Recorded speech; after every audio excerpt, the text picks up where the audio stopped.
రాజధాని అమరావతికి ఆనుకొని ఉన్న విజయవాడ నగరం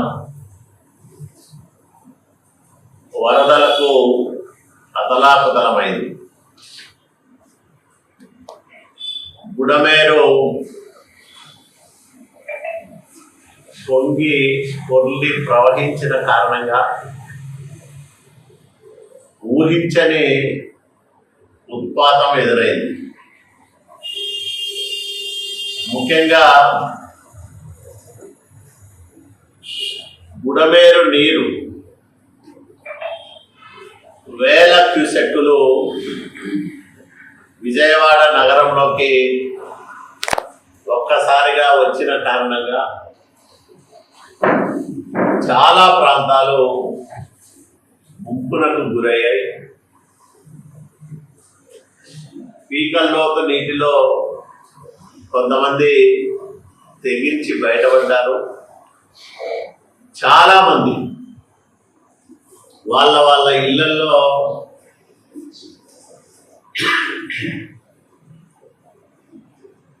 నీళ్ల మధ్యనే అరచేతిలో ప్రాణాలు పెట్టుకొని చాలా ఇబ్బందులు పాలయ్యారు.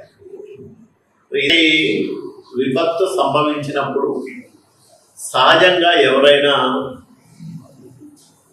మానవత్వంతో స్పందించడం సహజం. కానీ ఈ రాష్ట్రంలో ఒక ఉన్మాది, ఎందుకు నేను ఈ మాట అంటున్నానంటే,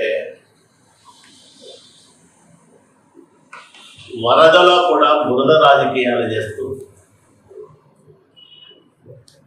తనను ఓడించిన ప్రజలపైన కక్ష సాధించుకోవడానికి దీన్నే అవకాశంగా ఎంచుకున్న నీచ చరిత్ర జగన్మోహన్ రెడ్డి. మొదటి పర్యటనలోంచినే ఆపదలో ఉన్న బాధితులకు అండగా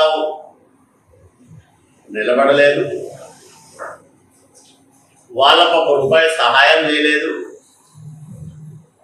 ప్రభుత్వం చేసే సహాయానికి సహకరించలేదు. ఎందుకంటే అతను కూడా ఒక బాధ్యతాయుతమైన ఎమ్మెల్యే, మాజీ ముఖ్యమంత్రి, ఒక పార్టీ అధ్యక్షుడు. మరి అలాంటి వ్యక్తి ఈ విపత్తును రాజకీయంగా వాడుకోవాలని చూడటం అనేది అత్యంత దుర్మార్గమైన చర్య. నిన్న కూడా అతనిచ్చిన ప్రకటనలు చూస్తే ప్రజలపైన జగన్మోహన్ రెడ్డికి ఎంత కసి ఉందో, ఎంత కక్షపూరిత ధోరణితో వ్యవహరిస్తా ఉన్నారో అర్థమవుతుంది. అసలు ఈ బుడమేరు విపత్తు ఎట్లా సంభవించింది, ఎందుకు సంభవించింది అని ఆరాధిస్తే, బుడమేరు ఆధునీకరణ కోసం గట్లను పటిష్టం చేయడంతో పాటు ఆ నీటిని దాదాపు 37,000 క్యూసెక్కుల నీరు వచ్చినా దాన్ని నేరుగా కృష్ణా నదిలోకి కలపడానికి 2017-18లోనే చంద్రబాబు నాయుడు గారు దాదాపు 220 కోట్ల రూపాయలు మంజూరు చేశారు. కొన్ని పనులు జరిగాయి. జగన్మోహన్ రెడ్డి వచ్చినాక వాటిని పూర్తిగా నిలుపుదల చేశారు.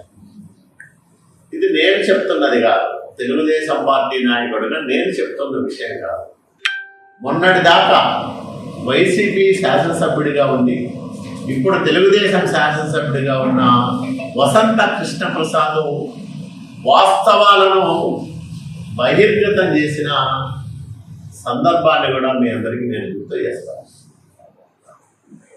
ఈ బుడమేరు పాపం పూర్తిగా జగన్మోహన్ రెడ్డి వైఫల్యమే.